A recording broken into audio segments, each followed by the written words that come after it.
Friend नमस्ते, कैसे हो आप सभी लोग। यहाँ पे मैं घी बनाने जा रही हूँ, मतलब मलाई से मक्खन निकालने जा रही हूँ। बहुत सारे व्यूवर हमारे ऐसे हैं जो पुराने वीडियोस में कमेंट ही करते रहते हैं कि कैसे बनाती हैं आप घर पे घी, मेरे साथ शेयर करिएगा। तो पहले जब मैं मलाई से मक्खन निकालती थी तो मैं हाथ वाला जो मथानी आता था उसका इस्तेमाल करती थी।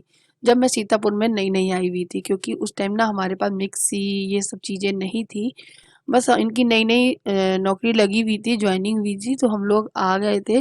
तो बस थोड़ी मोड़ी ज़रूरत की जो चीज़ें होती वही थी, और हम लोगों के पास कोई भी ऐसी कोई सुविधा नहीं थी, जो कि हम लोगों ने धीरे धीरे समय के साथ में खरीदी है अभी।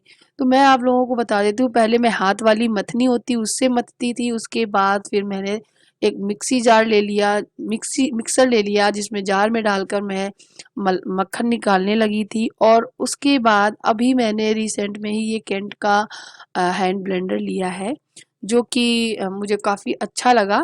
और इसी से मैं आज मलाई से मक्खन निकाल के दिखाने वाली हूँ।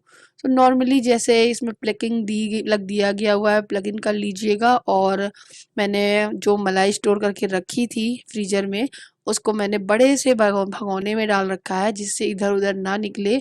और उसके बाद मैंने इसमें गुनगुना पानी ऐड किया है अकॉर्डिंग सर्दी। जैसे कि सर्दियों में मैं निकाल रही हूँ तो मैं गर्म पानी इस्तेमाल कर रही हूँ। अगर मैं यही मलाई से मक्खन गर्मियों में निकालती तो मैं ठंडे पानी यानी बर्फ़ का भी यूज़ कर सकती हूँ। उसी का यूज़ करती हूँ। तो यहाँ पे अभी मैं इस्तेमाल कर रही हूँ गुनगुना पानी, जिसको मैंने इसमें डाल दिया है, और इसको धीरे धीरे चलाएंगे। बीच बीच में रोकना भी पड़ता है, जिससे ये गर्म ना हो जाए। तो बस धीरे धीरे इसे चलाएंगे और बहुत ही आसानी से ना मक्खन निकल आएगा। तो अभी आप देख सकते हो ऑलमोस्ट निकलने वाला ही है मक्खन। बीच बीच में इसको मुझे रोकना पड़ता है ताकि गर्म ना हो जाए। और आप देख सकते हैं यहाँ पर आ, जो मलाई है उसने पानी को छोड़ दिया है और मक्खन अलग हो गया है। धीरे धीरे और अच्छे से निकाल लेंगे ताकि प्रॉपर पूरा निकल आए। इस तरीके से आप निकालेंगे ना तो बहुत आसानी से निकल आता है। और अगर आप हाथ वाली जो मथनी होती है उससे निकालेंगे तो उससे भी निकल आएगा, बस थोड़ा सा समय ज़्यादा लगेगा और थोड़ी मेहनत ज़्यादा लगेगी। इससे मुझे बहुत ही आसानी हो गई है। और बस क्या है, इसको निकाल लेते हैं इस तरीके से, सारा जो मक्खन है वो निकाल देंगे। अब मैं एक कढ़ाई लूँगी जिसमें मुझे घी बनाना है, उस कढ़ाई में इसको निकाल के डालूंगी। तो बहुत ही आसानी से देखना निकल आएगा, हाथ से उठ जाएगा ये मक्खन। और इस तरीके से मैं निकाल लेती हूँ। इसका बचा हुआ जो पानी है आप इसका यूज़ कर सकते हैं, अगर आपका इसमें ये ख़राब ना हुआ हो तो। मतलब जैसे कि ज़्यादा दिन की मलाई ना हो, मेरे हिसाब से तो बहुत ज़्यादा दिन की अगर मलाई हो गई है तो आप इस पानी को हटा दें तो ही ठीक है। अदरवाइज़ आप इसका कुछ भी बना सकते हो। इसमें आप रवा डाल दीजिए तो आप सूजी बना सकते हो, डोसा बना सकते हो। फर्मेंट जल्दी होगा क्योंकि इसमें काफ़ी दिन से इसमें मलाई पड़ी हुई थी, तो ये फूल चुका है बहुत अच्छे से। बट मैंने काफ़ी दिन का हो गया था तो मैं हटा देती हूँ। तो यहाँ पे एक तरफ मैंने इस कढ़ाई को रख दिया है मक्खन से घी बनने के लिए। और ये प्रोसेस इस तरीके से मैं करती हूँ। और अब मुझे खाना भी बनाना था तो मैंने उड़द की दाल बनाई है। तो एक तरफ मैं उड़द की दाल को तड़का देने की भी तैयारी कर रही हूँ साथ ही साथ में। तो आप देख सकते हो बीच बीच में चलाती जा रही हूँ, क्योंकि मैं खड़े खड़े गरम मतलब तेज आंच में घी को बना ले रही हूँ। वैसे क्या करती हूँ, जैसे कि मेरा सारा काम निपट गया होता है, सिर्फ अब मक्खन से घी बनाना होता है, तो मैं एकदम लो फ्लेम पे गैस पे रख के चली जाती हूँ। और बीच बीच में 10 मिनट में 5 मिनट में देखने आती रहती हूँ, ताकि लगे नहीं। और अदरवाइज घी बिल्कुल नहीं लगता है और अच्छे से घी बन के तैयार हो जाता है। बट अभी मैं काम कर रही थी तो मैंने सोचा फटाफट जल्दी जल्दी घी भी बन जाए। तो एक तरफ दाल फ्राई कर रही हूँ, दूसरी तरफ है जो घी है वो बन रहा है। और बहुत सारे व्यूवर्स बहुत खुश हो गए हैं कि मैं यूट्यूब पे फिर से व्लॉगिंग कर रही हूँ, मैंने छोड़ा नहीं। तो ये बात मैंने पहले ही भी क्लियर करी थी कि मेरी जो मन की धारणाएं थी, जो हम लोगों के मन में चल रहा था हस्बैंड वाइफ के, वही शेयर किया था।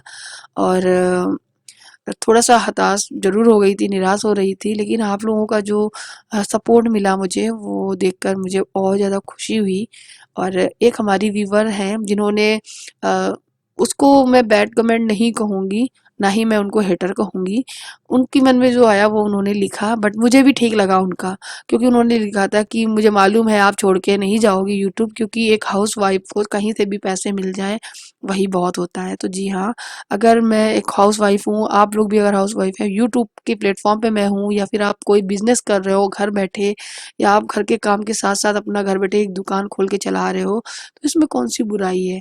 कमाना किसको नहीं अच्छा लगता, पैसे किसको नहीं अच्छे लगते हैं। शायद वही थोड़े थोड़े जो पैसे हम लोग कमाते हैं, हस्बैंड के पैसे जो आते हैं वो मंथली घर चलाने में, थोड़ा सा जोड़ने में इधर उधर चले जाते हैं, खर्च हो जाते हैं। बहुत सारी चीज़ों की ज़रूरत रहती है घर में, राशन आना, और भी जैसे हम किराए पे रहते हैं तो किराया देना। तो जो अगर आप बचाना चाहते हो तो कुछ चीज़ों पैसे बचा सकते हो अगर वाइफ काम करे कुछ। तो घर बैठे अगर मैं ये यूट्यूब का काम करती हूँ, मुझे थोड़ी-सी अर्निंग होती है, तो उससे क्या बुरा है? मतलब क्या बुरा, मतलब मैं कौन-सा बुरा काम कर रही हूँ? जो उन्होंने लिखा था, हो सकता है उन्होंने बहुत गलत तरीके से लिखा हो, लेकिन मुझे गलत तरीका नहीं लगा उनका।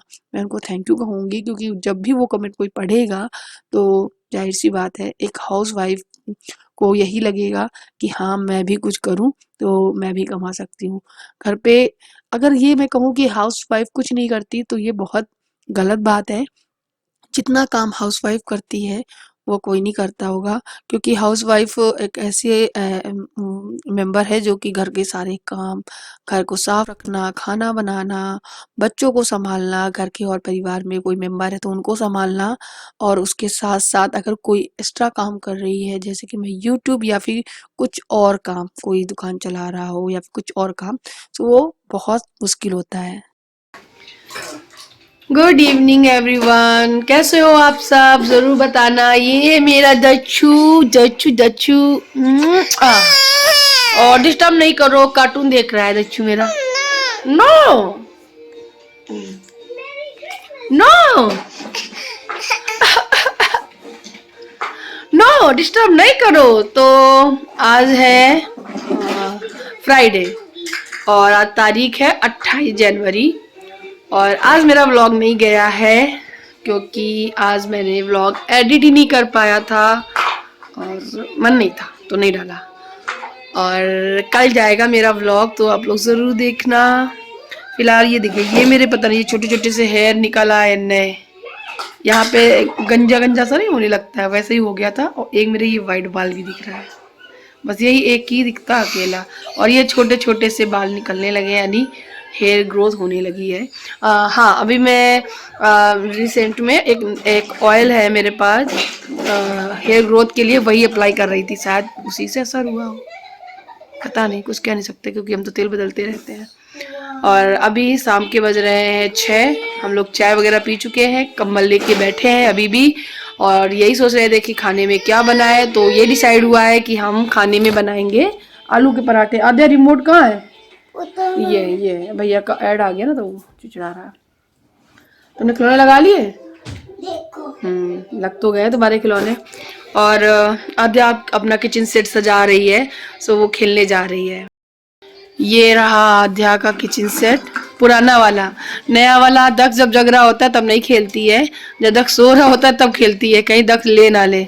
आद्या तुम दक्ष के साथ में नहीं खेलोगी नया वाला किचन सेट? क्यों? छोटा भाई नहीं है मेरा। क्यों? छोटा ही भाई है तुम्हारा वो। नहीं, मैं नहीं शेयर करूंगी। क्यों नहीं शेयर करोगी? क्यों? अच्छा, इसीलिए। अच्छा, वो तुम्हारा छोटा भाई नहीं है ना। तो मैं किसी को दे देती हूँ उसको। क्यों? छोटा भाई नहीं है तो रख लो अपने पास। नहीं, मैं नहीं रख रही, मैं तो दे दूंगी किसी को। नहीं। क्यों? दूध कौन पिलाएगा? अरे जिसको दूंगी वही दूध पिलाएगा, बोतल वाला दूध पिलाएगा। नहीं क्या होता है? तुम्हारा तो भाई नहीं है ना वो। तुम्हारा भाई है कि नहीं है? जल्दी बताओ। है तो उसको अपना खिलौना शेयर करोगी? करोगी? नहीं करोगी? नहीं, खिलौने नहीं शेयर करेगी। लेकिन जब दक्ष का कोई भी नया टॉय आएगा तो आद्या तुरंत ले लेती है उससे। क्यों? है ना? उसकी कार आई थी तो उसमें कार जितनी दक्ष ने चलाई है उतना आद्या ने भी चलाया, लेकिन आद्या अपना किचन सेट दे नहीं सकती है, कहेगी वो क्या गर्ल है क्या? हाँ, तो उसकी जो बॉय वाली चीजें आती हैं तो फिर ये क्यों ले लेती है? ऐसा कुछ नहीं होता है कि कोई चीजें सिर्फ और सिर्फ बॉय के लिए बनी है तो वो गर्ल नहीं लेगी, वो गर्ल के लिए बनी वो बॉय नहीं लेंगे। आजकल सब लोग एक जैसे खिलौने खेलते हैं, है ना दज्जू?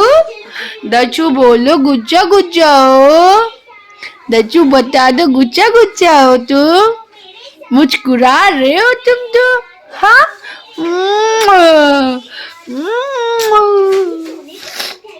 तो चलिए अभी थोड़ी देर बाद मैं उठती हूँ, ये ब्लैंकेट वगैरह भी उठा के रखूंगी और किचन में चलते हैं, खाना बनाते हैं, ठीक है। तो यहाँ पे मैं आ गई हूँ आलूओं को उबलने रखने के लिए। मैंने आलूओं को धुल लिया है, बहुत मिट्टी आती है, नए वाले आलू है ना इसलिए, लेकिन मैं जब आते हैं सब्जी जब भी आती है मैं धुल के पहले से ही रख देती हूँ और एक बार जब मैं बनाने जाती हूँ तब धुल लेती हूँ। इसमें मैंने घी भर दिया है जो कि मैंने छान बनाया था आज, तो ये रख दूंगी। ये भर गया है क्योंकि मैंने आधा इसका पहले ही भर चुका था और आधा आज भर गया है, तो काफ़ी घी निकल आता है। हम लोगों को बाहर से घी लेने की कभी भी ज़रूरत नहीं पड़ती है। 5 सालों में तो कभी भी ज़रूरत नहीं पड़ी है जब से हम लोग सीतापुर में रह रहे हैं घी की बाहर खरीदने की। सो भगवान करे कभी ना पड़े, क्योंकि हम लोग को ना मलाई ऐसे खाने में अच्छी नहीं लगती है, इसलिए हमारे घर में जो मलाई है वो स्टोर होती रहती है। अदरवाइज़ इतनी ज़्यादा मलाई तो हो नहीं पाती है कि हाँ भैया मलाई भी खा ले और स्टोर भी कर ले।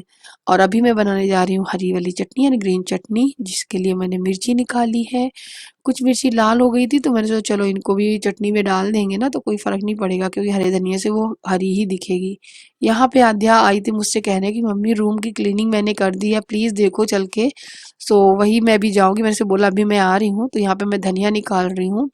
और धनिया को मैं ना धुल के उसको कॉटन मतलब टॉवल से पोंछ के साफ करके ना पॉलीथीन में ही रख देती हूँ। इससे क्या होता है कि ये बिल्कुल भी सूखती नहीं है, ऐसी ही रहती है हरी। और फ्रिज में ही रखती हूँ, इसको बाहर नहीं रखती हूँ। लेकिन फिर भी कोशिश करती हूँ 1 वीक तक तो ख़त्म ही हो जाए।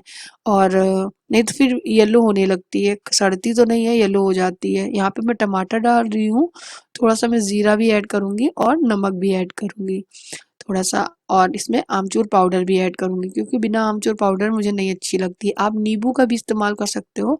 हाँ, नींबू से क्या होता है ग्रीन चटनी और अच्छे से ग्रीन कलर में आती है, टमाटर के अकॉर्डिंग। टमाटर में थोड़ा-सा लालपन आ जाता है, लेकिन जो जब अगर नींबू डालेंगे ना तो प्रॉपर ग्रीन सी दिखेगी चटनी। सो बस यहाँ पे चटनी पिस गई है, सो मैं इसको निकाल ले रही हूँ बाउल में और अब मैं बनाऊँगी गरमा-गरम से पराठे। तब तक मैं रूम में जाके देखी तो बच्चों ने कुछ इस तरीके से खेल बना रखा है। उनके पापा हैं वो अपना लैपटॉप में काम कर रहे हैं और डेस्क टेबल के ऊपर है और ये टेबल के नीचे। तो ये देखो किस तरीके इनकी मस्ती चल रही है। और होते हैं ना बच्चों की बेडिंग होती है ऊपर नीचे वाली, बेड होते हैं घर में बच्चे हो तो वही प्लान कुछ बना रखा होगा आध्या ने, तो दक्ष को सिखा रही थी इस तरीके से। और ये भी बहुत शरारती है, बहुत ऊधम करने लगा है। आप देख सकते हो किस तरीके से आराम से इतनी सी जगह में लेटा हुआ है। तो इन लोगों की मस्ती यहाँ चलती रहेगी और मैं यहाँ पे आलू को छील ली हूँ, उबल गए हैं। इसमें जो मसाले जो मैं ऐड करती हूँ चलिए आपको बताती हूँ। ये आलू गरम है इसलिए मैंने अभी हाथ से फोड़े भी नहीं है, मैंने तो चलो पहले मसाले डाल लेते हैं, बार बार कौन हाथ धुलेगा फिर। सो मैंने सोचा चलो इसमें डालते हैं। इसमें मैंने अजवाइन डाला है, सौंफ डाली है, नमक डाला है, लाल मिर्ची पाउडर डाला है, हरा धनिया काट के डाल दिया है, धनिया पाउडर डाल दिया है और इसमें आमचूर पाउडर थोड़ा सा डाला है। आपके पास गरम मसाला हो तो वो भी डालिए, मैंने नहीं डाला जानबूझकर, बिकॉज गरम मसाला का जो फ्लेवर तेज होता है ना वो मेरे हस्बैंड को कम अच्छा लगता है। सब्जियों में थोड़ा बहुत डाल दो ठीक है, लेकिन आलू के पराठों में कम अच्छा लगता है। तो मैंने मैसर से इसको मैश कर दिया है। अब इसकी गर्म वाली जो भाप है वो तो निकल गई है। अब क्या करेंगे, मैं क्या करूँगी, मैं अब इनको हाथ से मैश करूँगी। हाथ से मैश करने से पता है क्या होता है कि अच्छे से बाइंड हो जाता है, नहीं तो फिर मज़ा नहीं आता जब तक अपने फिंगर से काम ना करो तो। तो यहाँ पे ये देखिए मसाला है वो बन के तैयार है। बस पराठा बनने के लिए तैयारी हो गई है, पराठे बनाएंगे। हरी मिर्ची आप खाना पसंद करते हो वो डाल लीजिएगा, प्याज बारीक करके डाल सकते हैं अगर आप खाना पसंद करते हैं। हम लोग ये सब नहीं डालते हैं, ऐसा नहीं खाते नहीं खाते हैं, लेकिन नहीं पसंद करते मेरे हस्बैंड इस तरीके से, तो मैं जैसा वो पसंद करते हैं वैसे ही बनाती हूँ। सो यहाँ पे मैंने हरी चटनी रख ली है, गर्मा गर्म पराठे सेक लिए हैं। सो ये लग गई है हमारी थाली, हस्बैंड को देने जा रही हूँ। सो उसके बाद मैं खाना खा लूँगी। उसके बाद फिर मैं व्लॉगिंग नहीं करी थी रात में, काफ़ी ज़्यादा थक भी गई थी, बर्तन वगैरह धुले, सर्दी भी बहुत हो रही थी। फिर मैं सुबह मिलूँगी। Hi guys, good morning. So सुबह के 8:30 बज रहे हैं और कोहरा देख रहे हो, मतलब कुछ दिख नहीं रहा है सामने, इतना कोहरा है। आज नहीं धूप निकलेगी। वैसे तो इस टाइम तक तो हल्की हल्की सी धूप सी भी आ जाती थी, यानी साफ दिखता था, और अब नहीं दिख रहा है। सो कल मैंने वीडियो कंटिन्यू नहीं किया था, अभी चिड़ियों की आवाज़ आती रही थी। सुबह सुबह यहाँ पे चिड़िया भी आ जाती है छोटी छोटी सी। चू चू की आवाज़ करती रहती है। गर्मियों में जब आती है ना तो दक्ष और राजा दोनों जग रहे होते हैं, तो दोनों पकड़ने की कोशिश करते हैं। देखा, ये उड़ गई, चली गई। कैमरा लेके जा रहे थे दिखाने, उड़ गई। तो ये नहा चुके हैं, मैंने क्लीनिंग कर दी है घर की। तो मेरा घर साफ हो गया, पूरा साफ सुथरा रखा हुआ है, बढ़िया झाड़ू पोछा लगकर। और अब मैं जा रही हूँ नहाने। मैंने एक तरफ चाय रख दी है बनने के लिए, और धीमे धीमे वो अच्छे से खोलेगी, पकेगी, और मैं करूँगी आगे क्लीनिंग। एंड मतलब क्लीनिंग होगी, मैं जाऊँगी नहाने, और नहाकर फिर चाय वाय पियेंगे। तो मैंने कोई इस वीडियो को एंड नहीं किया था, मैं भूल गई थी। तो चलिए फ्रेंड, इस वीडियो को यहीं एंड करते हैं, और ये तो बना ही रहेगा।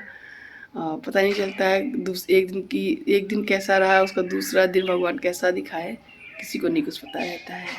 तो हमेशा दूसरे दिन के लिए भगवान से यही प्रार्थना है, करते हैं रात में सोने से पहले, कि हमको जो दूसरा दिन जो सुबह हमको मिले वो बहुत ही अच्छी मिले। कोहरे के साथ मिली है बट मिली तो है अच्छी, है ना। चलिए थोड़ी देर बाद शायद धूप निकल आए। मिलती हूँ अपने नेक्स्ट वीडियो में, तब तक के लिए बाय बाय। अपना ख्याल रखिएगा, अपने परिवार का ख्याल रखिएगा। Bye bye.